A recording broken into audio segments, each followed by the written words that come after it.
Hermanos, Dios les bendiga. Bienvenidos, ¿verdad? Y para mí es un gusto y un placer poder servir en la iglesia local. Así que les voy a pedir por favor que abramos la Biblia en Hebreos capítulo 8. Hoy vamos a estar viendo en los pasajes, los versículos que están desde el 1 hasta el versículo 7. Recuerden que hemos venido hablando de Hebreos durante todo este mes, más o menos 4 domingos, 5 domingos, no recuerdo bien. Y vamos a continuar hablando, y el tema del día de hoy es que Jesús es hecho superior al sumo sacerdote. Amén. Entonces, cuando lo tengan en Hebreos 8, nos ponemos en pie, por favor, para leerlo de manera antifonal.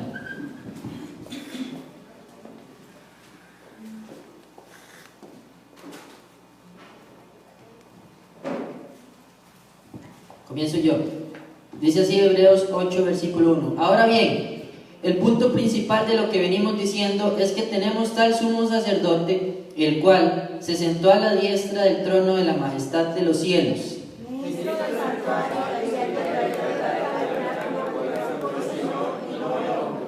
Porque todo sumo sacerdote está constituido para presentar ofrendas y sacrificios, por lo cual es necesario que también éste tenga algo que ofrecer. Así que estuviese sobre la tierra,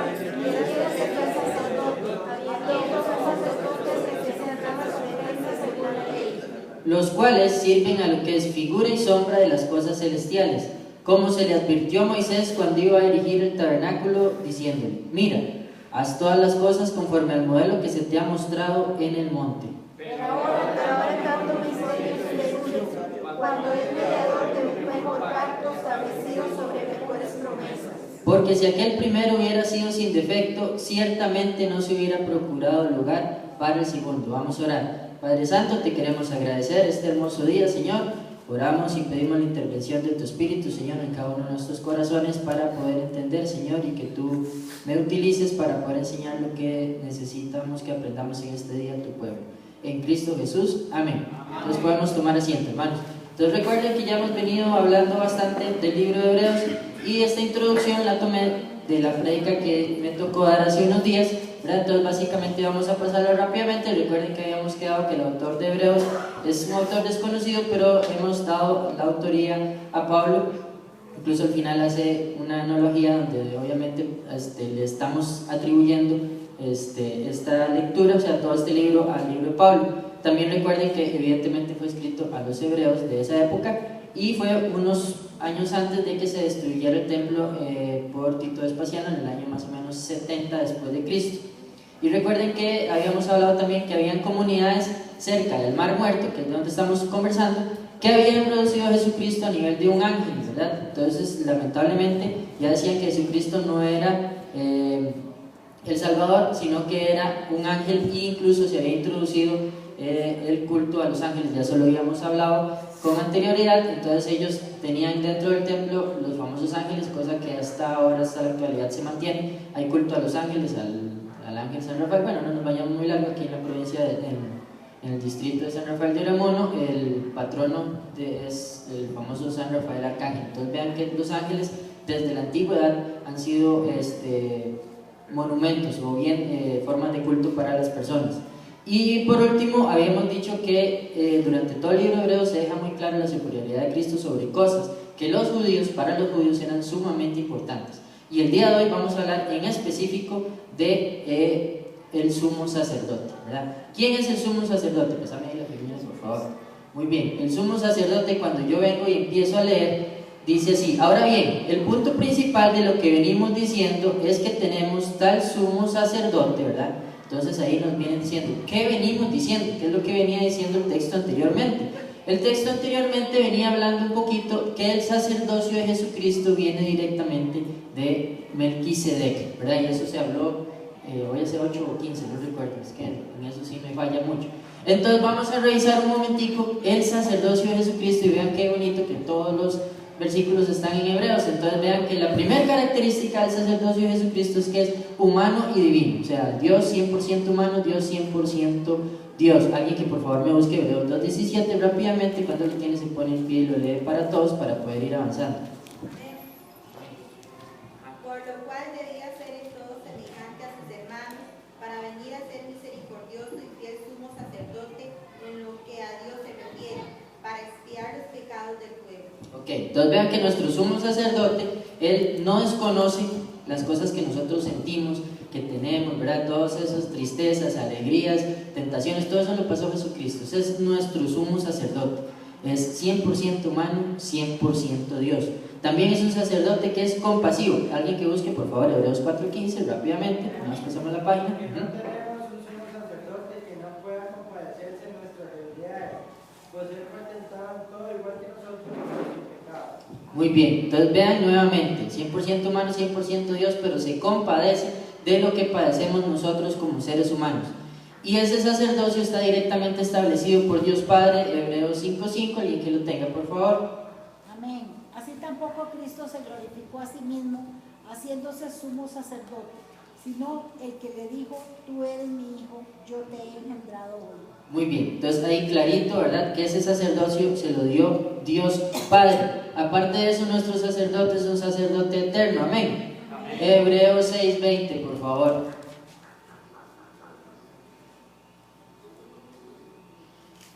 Amén. Donde Jesús entró por nosotros como precursor, hecho sumo sacerdote para siempre, según el orden de Melquisedec.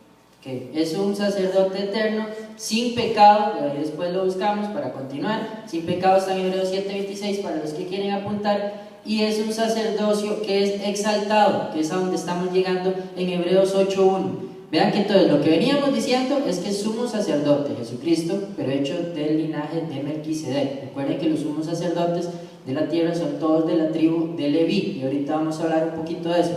Pero vean lo que dice después, donde dice, ahora bien, el punto principal de lo que venimos diciendo es que tenemos tal sumo sacerdote.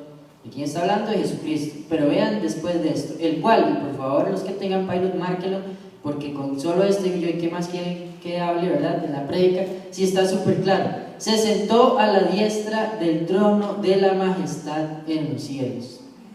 Vean que ya yo creo que estaba más claro que el agua, ¿verdad? El sumo sacerdote se sentó a la diestra del trono de la majestad en los cielos. O sea, él no es un papanatas, ¿verdad? No es cualquiera, sino es una persona que llegó, cumplió con todo y está sentado en el cielo, a la diestra de Dios Padre. Amén. Entonces vean que entonces para el judío teníamos que recordar que esto fue escrito para los hebreos, entonces necesitamos entender qué veían ellos en el famoso sumo sacerdote. Y vamos a ver la primera imagen que tenemos por ahí. Recuerden que en ese tiempo tenían más o menos ese templo que está por ahí, el templo de Herodes se le llamaba. Entonces vean que era un templo sumamente bonito, ¿verdad? Es un templo donde, vamos a ver, es que no veo como muy bien, dice así.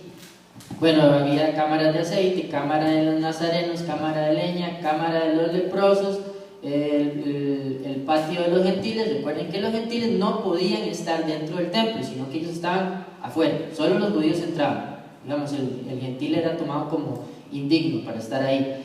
Pero vean que es algo como apoteósico, ¿verdad? Es la palabra correcta, es como muy hermoso. Entonces ellos estaban acostumbrados a hacer las cosas bien, de manera recta, hermosa. Incluso el jueves Nicolás nos decía que él cocinó para unos judíos y ellos solicitaron a la gente del catering service que les hicieran una cocina aparte, con accesorios totalmente aparte, para no contaminarse con los gentiles. O sea, ellos aún en este tiempo procuran no contaminarse con esas cosas, y son tan perfeccionistas incluso que nos contaba Nicolás, vuelvo y reitero, que si un plato está reventadillo, ese plato nosotros obviamente lo utilizamos, ¿verdad? Casi que hasta cuando está partido, pero para ellos no, eso ya está desechado, tiene que ser perfecto todo lo que ellos comen. Entonces vean dónde estamos, ¿verdad? El sumo sacerdote es el encargado de esta parte, pero vean qué parte tan bonita, ¿verdad? Ellos ya estaban acostumbrados a esto. Y siguiente filmina, ¿quién era el sumo sacerdote? Vean, el sumo sacerdote era el presidente del Sanedrín. El Sanedrín era el que tomaba las decisiones, ¿verdad? Y entonces también era un líder religioso y un líder político para todos los judíos. Entonces básicamente podríamos decir que era como él, casi un presidente, por decirles algo en valor actual. Él tenía el poder de juzgar, ¿verdad? Tenía el poder de tomar decisiones, y aparte de eso se encargaba de todo lo que tenía que hacer dentro del templo. O sea, tenía una posición sumamente importante. Y aquí estamos comparando, le estamos diciendo a los hebreos, diciéndole, Jesús es superior a esta figura que ustedes están haciendo. Y en la imagen número 2, que está bajito, más o menos eso era la vestimenta que tenía el sumo sacerdote. era tan hermosa que Alejandro Magno, cuando conquistó y llegó, inmediatamente se arrodilló ante ese sumo sacerdote que estaba, y a él le preguntaron: pero Alejandro, usted es el dueño del mundo, ¿y cómo se va a arrodillar ante un hombre? Y él dijo: no me arrodillo ante este hombre, sino ante el Dios que él representa. ¿Por qué? Porque su vestimenta era algo totalmente impresionante. Recuerden que tenía muchas piedras preciosas, oro, era muy hermosa, era muy limpia. Entonces era bastante, y aquí tenía un cinto en la cabeza que decía Santidad a Jehová, si no, o era, aquí sí está bien, ¿verdad? Santidad a Jehová, en oro. Entonces imagínense. Y aquí en este otro, la organización social en la época de Jesús, veamos que todavía se está manteniendo. Recuerden que estamos en el año, no sé, como 50, 60 después de Cristo por ahí. Vean que arriba estaba el sumo sacerdote. Entonces era la eminencia total, era el hombre de la época. Después teníamos a los saduceos, que eran, digámosle que un tipo de abogados. Teníamos los sacerdotes del templo, un poquito más abajo, los fariseos, gente también de mucho dinero, comerciantes, otro tipo de cosas. Teníamos los escribas de la ley, ¿verdad? Que recuerden que antes no había Biblias que le sacaba uno fotocopia y nada más vas a la librería, había que pasarlas a mano. Entonces los escribas tenían una posición muy importante en la organización social del tiempo de Jesús. Después están los celotas, después está el pueblo, ¿verdad? Estamos los mortales, pero vean que los mortales están muy abajo, ¿verdad? Hay mucha gente que está encima del pueblo, y aparte de eso también el pueblo tenía gente que estaba abajo, ¿verdad? Vean que en ese tiempo están las mujeres, los enfermos y los pecadores en un mismo sector, y están los esenios. Esos honestamente no los investiguen, no sé quiénes son, pero vean que el pueblo tenía varios escalones arriba, ¿verdad? Entonces para ellos el sumo sacerdote era el hombre, ¿verdad? Era la persona a quien tenían que ver. Y aquí en este versículo les están diciendo de una vez: bueno, señores, el sacerdote Jesucristo que murió, entiendan que es de la orden de Melquisedec, que es superior. Y no solo eso, todo esto que ustedes vieron, ese templo y este sumo sacerdote que fui yo quien lo instauré, eso no es nada comparado a lo que yo les estoy diciendo a Jesucristo. Amén. Continuemos. Dice verso 2: ministro del santuario y de aquel verdadero tabernáculo que levantó el Señor y no el hombre.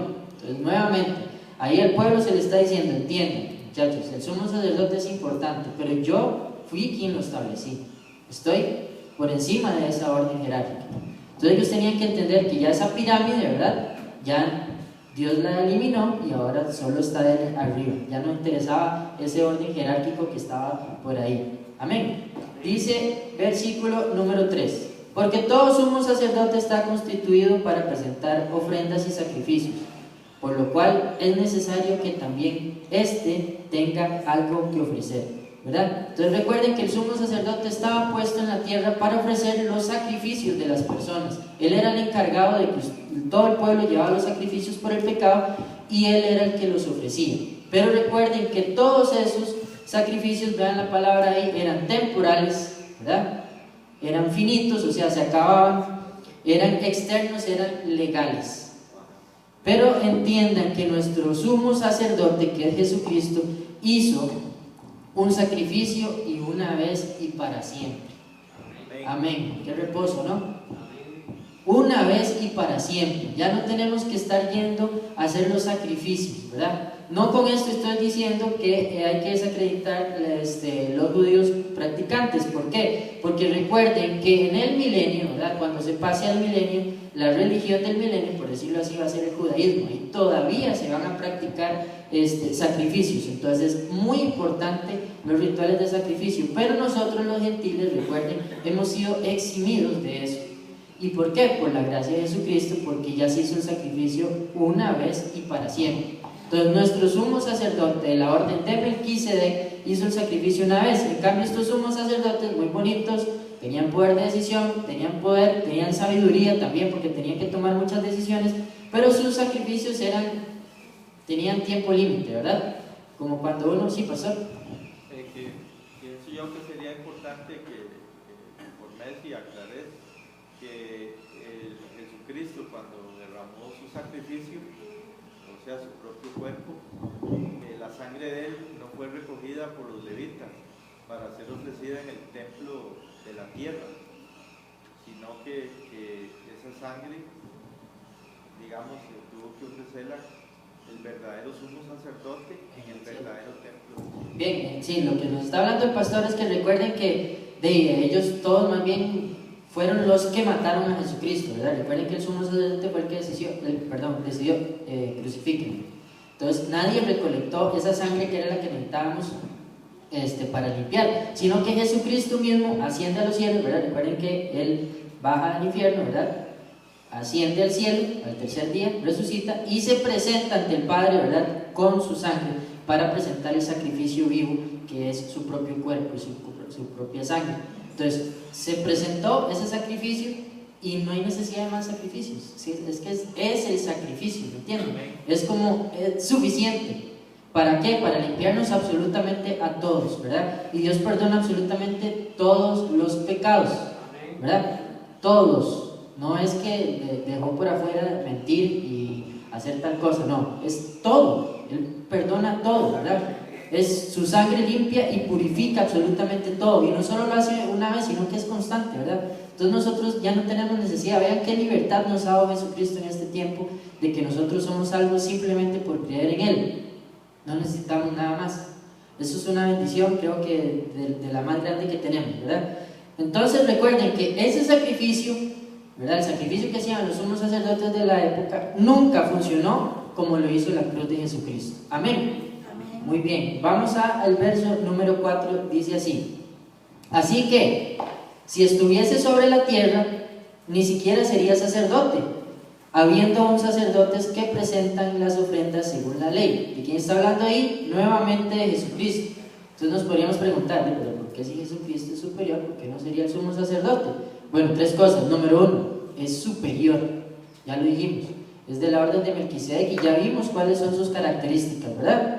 Número 2, él no era de la tribu de Leví, entonces digámosle que por ley de la tierra no se podía, y ya había uno puesto, no hay necesidad, ya había uno puesto, entonces Jesucristo no tenía que haber ejercido en la tierra eso, sino que Él es sumo sacerdote desde el cielo. Amén. Versículo número 5 dice así: los cuales, a lo que es figura y sombra de las cosas celestiales, como se le advirtió a Moisés cuando iba a erigir el tabernáculo, diciendo: mira, haz todas las cosas conforme al modelo que se te ha mostrado en el monte. Entonces recuerden que aquí ya estamos hablando, se le está diciendo a ellos: bueno, muchachos, todo lo que estamos hablando es del pacto que se hizo con Moisés. Ese pacto funcionó en el pasado, pero quedó en manifiesto que nadie podía cumplir la ley en su totalidad. Y la única persona que lo hizo, ¿quién fue? Jesucristo. Cumplió todo y en nada falló. Es el único que ha podido, ¿verdad? Pero igual, este pacto no quiere decir que nunca sirvió para nada, porque recuerden que él tuvo también un propósito, como lo dice ahí, tuvo un propósito instructivo y de disciplina para el pueblo. Entonces, por favor, les voy a pedir a todos que nos vayamos a 1 Reyes 8.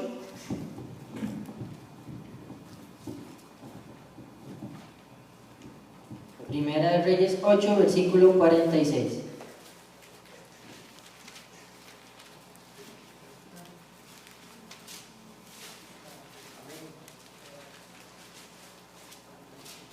Primera de Reyes 8, 46. Entonces aquí todo esto, estábamos hablando de la dedicación del templo, para que no nos perdamos, estemos sobre lo que estamos a leer. A partir del versículo 8, 46, leo para ustedes hasta el 51, dice así: si pecaren contra ti, ¿contra quién? Contra Dios, muy bien, porque no hay hombre que no peque, ¿o sí? Les cuento que ayer les decía a los chiquitos: ¿quién no ha pecado? Y los chiquitos me levantaron la mano, algunos, ¿verdad? Increíble. Pero se les pasa porque son niños, aún no entienden, ¿verdad? Entonces, ¿quién aquí no ha pecado? Que no sea tan mentiroso, porque entonces ya pecó, ¿verdad? Para empezar por ahí. Entonces, porque no hay hombre que no peque, y estuvieres airado contra ellos, y los entregares delante del enemigo, para que los cautive y lleve a tierra enemiga, sea lejos o cerca, y ellos volvieran en sí en la tierra donde fueren cautivos, si se convirtieren y oraren a ti en la tierra de la tierra de los que los cautivaron, y dijeren: pecamos, hemos hecho lo malo, hemos cometido impiedad, y si se convirtieren a ti en todo su corazón y en toda su alma, en la tierra de sus enemigos que los hubieran llevado cautivos, y oraren a ti con el rostro hacia su tierra, que tú diste a sus padres, y hacia la ciudad que tú elegiste y la casa que yo he edificado a tu nombre, tú Oirás en los cielos, en el lugar de tu morada, su oración y su súplica, y les harás justicia. Y perdonarás a tu pueblo que había pecado contra ti, y todas sus infracciones con que se hayan rebelado contra ti, y harás que tengas de ellos misericordia los que lo hubieran llevado cautivos.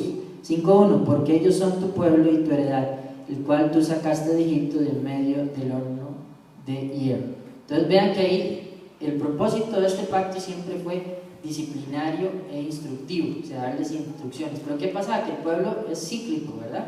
Comete pecados y se acordaba y otra vez, y volvía todo bien y otra vez cometía y otra vez. Entonces, ¿qué pasó? Que entonces vimos que este pacto no estaba funcionando. Vamos a ver el versículo 63 un segundito, ¿verdad? Y dice así: y ofreció Salomón sacrificios de paz, los cuales ofreció Jehová 22.000 bueyes y 120.000 ovejas, ¿verdad?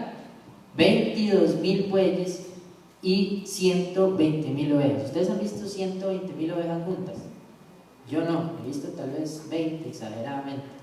Ahora 120.000 y degollarlas, imagínense la cantidad de sangre. Entonces, esto ustedes creen que los papás no se lo contaban a los hijos y los hijos, y ahí, esto es historia.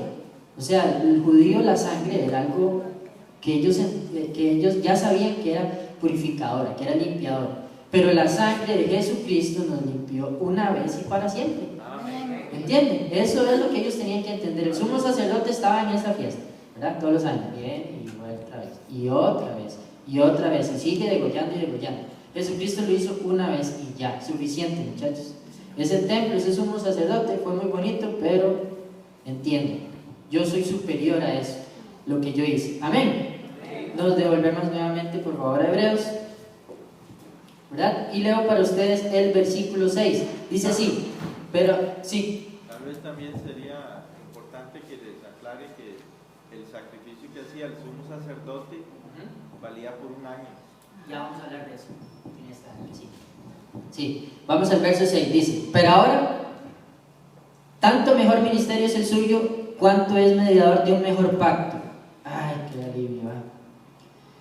Mediador de un mejor pacto, establecido sobre mejores promesas. Entonces aquí yo les traje un cuadro comparativo del antiguo pacto y el nuevo pacto, ¿verdad? Voy a colocarme por acá porque no veo como muy bien de ese lado. Entonces recuerden, antiguo pacto obviamente es temporal. ¿Qué es temporal? Lo que me estaba diciendo el pastor. Recuerden que temporal significaba que el sacrificio del pueblo, el sumo sacerdote ya entraba una vez al año, ¿verdad? Al lugar santísimo, y si no caía muerto, ¿verdad? Si le sonían sonando las campanitas, él salía y decía, bueno, el sacrificio ha sido acepto, somos limpios de pecado durante este año que viene. Entonces, vuelvo y reitero, como les dije, era finito. O sea, es un año, pero es que un año se va a vuelta de hoja, ¿verdad? Como quien dice, muy rápido. Entonces era temporal. En cambio, el nuevo pacto de Jesucristo es un pacto permanente. Amén. ¿Entienden, hermanos? Nuevamente, temporal. Ustedes saben lo que es estar todos los años en lo mismo, sacrificando lo mismo. Yo creo que tal vez a veces, porque a uno le sucede, yo creo que ya después inconscientemente ya lo hacías por hacerlo, ¿verdad? No lo hacías de corazón porque ya es como de hacer lo mismo todos los días, ¿verdad? Es como una rutina, ya no lo hacías tal vez que te nacías, sino que lo hacías por hacerlo. En cambio, el pacto de Jesucristo es permanente, nos continúa limpiando. Amén. El antiguo pacto, es antiguo obviamente, del tiempo de Moisés. En cambio, este nuevo pacto fue hecho ya nuevo, lo hizo Jesucristo, ¿verdad? Es un pacto perfecto, no solo eso. En el antiguo pacto vemos que el sacrificio era diario, ¿verdad? Para eso el sacerdote tenía, digamos, estaba el sumo sacerdote y tenía sacerdotes a cargo de él, porque el pueblo llegaba todos los días, o sea, su trabajo era estar mate y mate, eran sicarios expertos, ¿verdad? Estos sumos sacerdotes, ¿verdad? En cambio, otra vez, vean, hermanos, el nuevo pacto fue una vez y para siempre, se los he venido diciendo, una vez y para siempre, no hay necesidad de más, ¿de acuerdo? En el antiguo pacto la expiación era anual, ¿verdad? O sea, era una limpieza por año, nada más. En cambio, esta expiación es eterna para todo aquel que acepte a Jesucristo en su corazón. Amén. Recuerden que esta expiación es para aquel que acepte a Jesucristo. Los que no lo aceptan a Jesucristo, pues tienen la misericordia, pero no tienen el perdón. Y es condicional. El antiguo pacto es un pacto que era condicional. Si quieren, busquemos ahí, alguien que me busque rápidamente, Éxodo 19:5. Era condicional este pacto. En cambio, este nuevo pacto es un pacto sin condición. Amén. Amén. La única condición es creer en Jesucristo, ¿verdad? Por supuesto. Alguien que tenga ahí Éxodo 19:5, por favor. Amén.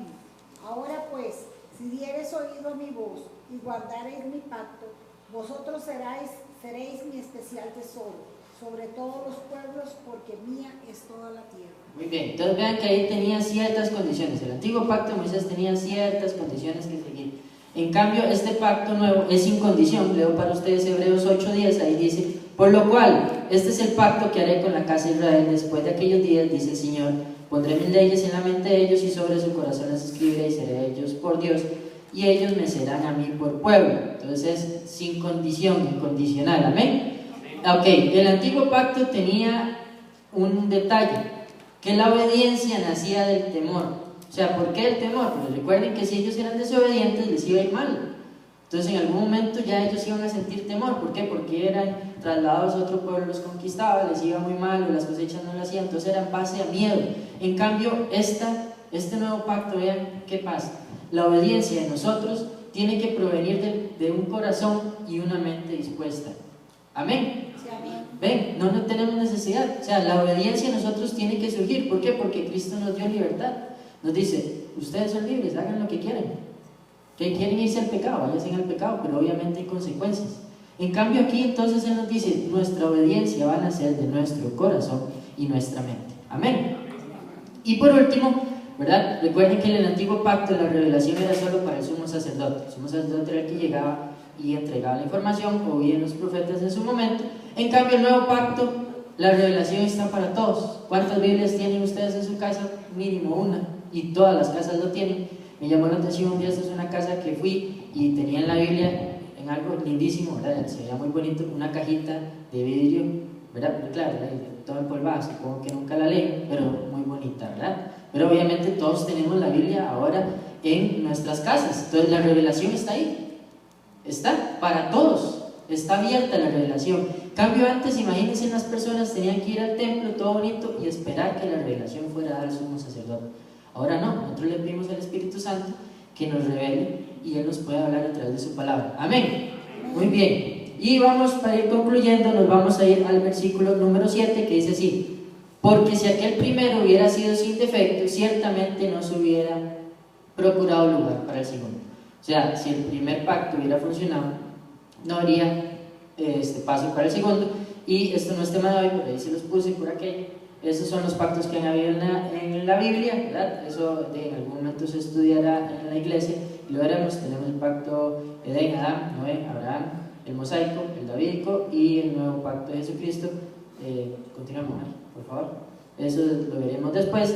Y para concluir, ¿verdad? Vamos a poner en pie y entender, así como se entendieron los hebreos, que número uno, nosotros podemos descansar en Jesucristo. Amén. Tenemos libertad, ¿verdad? Libertad total. Dios nos dio libertad. Y cuando yo leí este versículo 8.1, yo dije: ¿qué más necesitan que predique si está más claro que el agua, verdad? Y leo nuevamente para ustedes. Ahora bien, el punto principal de lo que venimos diciendo es que tenemos tal sumo sacerdote, o sea, tenemos tal representante en el cielo, que se sentó a la diestra del trono de la majestad en los cielos. Otra vez, tenemos tal sumo sacerdote. Ya vieron la calidad de persona que era el sumo sacerdote en ese tiempo. Pero nosotros tenemos tal sumo sacerdote que él no está en la tierra ministrando y degollando, ¿verdad? Sino que está sentado a la diestra del trono del cielo. Amén. Entonces imagínense qué tranquilidad podemos tener todos, hermanos. Podemos descansar en el Señor. Amén, ¿verdad? Entonces vamos a orar. Padre, te queremos agradecer, Señor, la libertad que nos has dado en Jesucristo. Padre, también queremos agradecerte que sin tu sangre, Señor, no tendríamos acceso al Padre, Señor, y no tendríamos acceso al cielo como lo tenemos ahora. Oramos por Cristo, Señor, para que tú siempre nos hagas entender, Padre, que eres superior a todo lo conocido para los judíos en ese tiempo y para nosotros actualmente. En el nombre de Cristo Jesús, amén.